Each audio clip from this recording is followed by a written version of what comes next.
मैं प्रवीण सर आज फिर लेके आया हूं think and grow rich book से उसी व्यक्ति की कहानी जिसे आप पिछले 3 दिनों से सुन रहे हैं। 3 दिनों में आपने उनकी कहानी से बहुत कुछ सीखा होगा। तो आज हम एक बात उनकी कहानी से सीखेंगे, एक प्रोसेस बनाएंगे जो हम अपने जीवन के अंदर इम्प्लीमेंट कर सकें और जिससे हम सक्सेस हासिल कर सकें। तो आज हम उसी व्यक्ति की बात करेंगे जिसने हॉलीवुड के अंदर इतिहास रच दिया।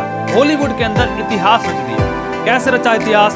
जुरासिक पार्क जैसी महान मूवीज बनाकर, जास जैसी मूवी बनाकर उन्हें अपने जीवन के अंदर क्या रचा? इतिहास रचा। अपने हॉलीवुड के अंदर इतिहास रचा।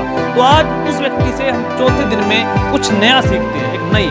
मैंने बताया था ना कि किसी भी सक्सेसफुल आदमी की जो कहानी होती है वो अपने आप में ग्रंथ होता है, अपने आप में ग्रंथ। क्योंकि उसकी कहानी से हमें ये नहीं सीखना होता कि वो सफल हुआ, हमें ये देखना होता है वो सफल कैसे हुआ, उसने क्या किया, कैसे सफल बना। तो आज हम चौथी बात सीखेंगे, उसको सफलता कैसे हासिल हुई, कैसे। तो आज हम बात करेंगे कुछ अलग। आज हम सीखेंगे उनकी घटना का जिक्र करेंगे और उससे हम कुछ सीखेंगे। स्टीवन स्पीलबर्ग की एक घटना आज मैं तुम्हें बात करूंगा। स्टीवन स्पीलबर्ग की एक घटना के बारे में आज बात करूंगा। एक घटना उनके साथ घटी।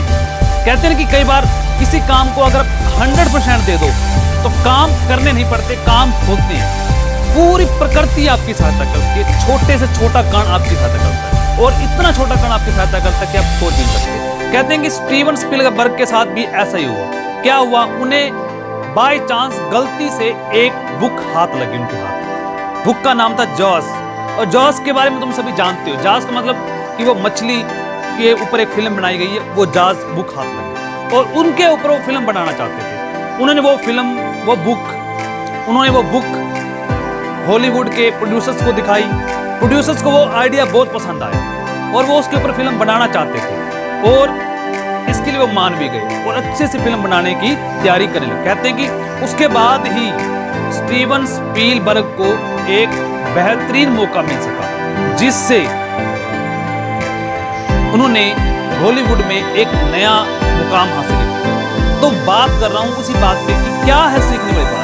कहते हैं कि कई बार अगर हम 100% किसी काम को दे देते हैं ना तो पूरी की पूरी प्रकृति एक छोटे से छोटा कण हमारी सहायता में लग जाता है। प्रकृति हमें पूरी हेल्प करती है। कोई चीज है, कोई व्यक्ति है, कोई ऐसी चीज जो हमारी सहायता करता है। तो आज उसी चीज की बात कर रहा हूँ, उसी फॉर्मूले की बात कर रहा हूँ कि आप 100% दो और उसके बाद देखो कि तुम्हारे रिजल्ट कैसे आउट होते हैं।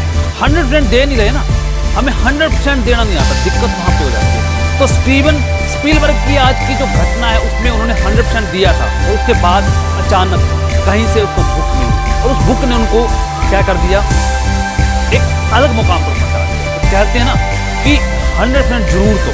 तो आज मैं आपको एक कहानी सुनाऊंगा, एक जिसको आपने बहुत बार सुना है, रामायण की कहानी। रामायण में श्री राम की कहानी। श्री राम की कहानी क्या है? श्री राम की कहानी इससे मिलती जुलती कहानी है। श्री राम की कहानी क्या है? सीता हरण के बाद जब श्री राम अकेले पड़ गए, उनके साथ कोई भी नहीं था सिर्फ लक्ष्मण को छोड़कर, तो बड़े हताश हुए। लेकिन हारे नहीं, बैठे नहीं, दोबारा से योजना बनाई, दोबारा से प्लान बनाया, दोबारा सोचा और 100% दिया अपने आप को। 100% देने के बाद सुग्रीव के पास पहुंचे, सुग्रीव को सहायता दी। ग्रेटिट्यूड कहते हैं किसी चीज को, ग्रेटिट्यूड तो समझते हो ना, पहले किसी और के लिए अच्छा सोचो, वो लोग आपके लिए अच्छा जरूर सोचेंगे। तो उन्होंने सुग्रीव के लिए अच्छा सोचा, सुग्रीव की पूरी सहायता की, सुग्रीव ने उनकी सहायता की, हेल्प की।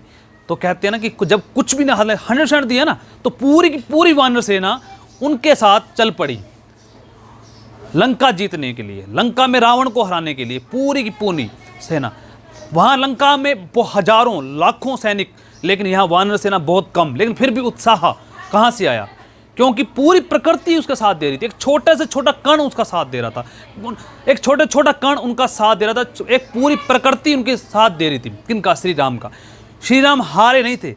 कहते हैं ना प्रकृति का छोटा छोटा कण भी हमारी सहायता करता है। तो वैसे ही श्री राम के साथ हुआ। एक छोटी सी गिलहरी कहानी आपने सुनी होगी, सुनी है ना, कि कहते हैं कि वो छोटी सी गिलहरी भी जब राम सेतु बन रहा था ना तो उसके अंदर पत्थर उठा के डाल रही थी, छोटे छोटे मुंह से छोटे पत्थर। लगता है कि छोटे पत्थर कोई काम के नहीं थे, लेकिन बहुत काम के थे।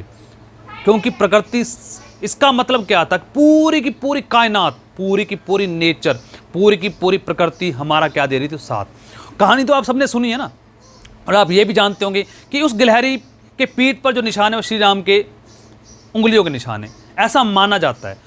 हो ना हो हमें उससे कुछ नहीं लेना, लेकिन हमें इस बात से बड़ा सीखना है कि सीखने वाली बात क्या है। सीखने वाली बात यही है कि जब हम किसी काम को 100% देते हैं तो पूरी प्रकृति का वो छोटे से छोटा कण हमारी सहायता में लग जाता है ना, जैसे गिलहरी की तरह। तो वो हमें यही संकेत देना चाहते हैं रामायण के थ्रू कि हमें जब हम किसी काम को पूरे दिल से चाहेंगे ना तो हर कण हमारी पूरी सहायता करेगा। तो रामायण की कहानी और स्टीवन स्पीलबर्ग की कहानी एक जैसी है, एक जैसी कहानी से रिलेट कर रहे हैं वो दोनों। तो मैं ये कह रहा हूँ आज का प्रोसेस भी यही है, आज का प्रोसेस यही है कि आप अपने काम को 100% दो। आज का प्रोसेस भी यही है कि आप अपने काम को 100% दो, उसके बाद देखो काम करने पड़ेंगे या काम होते हैं। मैं दोबारा कह रहा हूं, आप अपने काम को 100% दो, फिर देखो आपको काम करने पड़ेंगे या काम होंगे। मैं कहता हूं काम होंगे, काम होंगे। इस प्रोसेस को दिमाग के अंदर बिठा लो कि किसी काम को दिल जान से लगा दो। दिल जान प्रोसेस का मतलब क्या है कि वो ऐसी छोटा सी योजना, छोटे सा प्रोसेस जिसको करने के बाद आपको रिजल्ट आउट हो। तो रिजल्ट आउट होगा अगर आप किसी काम को 100% दोगे। आपको कुछ भी चाहिए उसको प्राप्त करने के लिए एक बार जी जान लगा दो, उसको छोड़ दो, तब देखना वो चीज़ तुम्हें मिलेगी। मैं भी कह रहा हूँ ये नेचर का एक लॉ है, काम करता है। हम क्या करते हैं, हम निराश हो जाते हैं। निराश मत हो, एक बार काम करके छोड़ दो, बस तरीका यही है। प्रकृति अपने काम को कंप्लीट करती है, पूरा करती है, हर चीज़ कंप्लीट होती है। पर तुम थोड़ा टाइम तो दो, थोड़ा समय दो, थोड़ा रुको तो सही, काम होगा कंप्लीट। पर तुम रुक तोड़ी ना रहे हो, तुम्हें बहुत जल्दी है, तुमने अभी बीज लगाया और अभी उखाड़ने की सोचने लग गए, तो ये दिक्कत हो जाती है। तो मैं कहता हूँ कि आप किसी काम को 100% दो और उसके बाद देखो क्या होता है। चमत्कार होंगे कि नहीं होंगे? मैं कहता हूँ चमत्कार होंगे अगर तुम किसी काम को दिल जान से करके देखो। तो दिल जान से करने के लिए तुम्हें 100% देना ही पड़ेगा, और 100% देने के लिए हमें क्या करना पड़ेगा? मेहनत करनी पड़ेगी। और मेहनत करो, रिजल्ट आउट होंगे। श्री राम की तरह, स्टीवन स्पीलबर्ग की तरह मेहनत करो। और मैं आपको बता रहा हूँ, ये बुक जरूर पढ़ो। इस बुक के अंदर वो सब कुछ है जो तुम्हें चाहिए। Think and grow rich book, link description में दिया गया है, वहाँ से आप इस बुक को जरूर खरीदें। दूसरी बात, हमारे चैनल को जरूर सब्सक्राइब करें और नोटिफिकेशन घंटी जरूर बजाएं। हम आपके लिए इसी तरह से हर रोज़ मेहनत करते रहेंगे और आपके लिए अच्छी से अच्छी वीडियो लाते रहेंगे। आज के लिए इतना ही, बाकी कल मिलते हैं।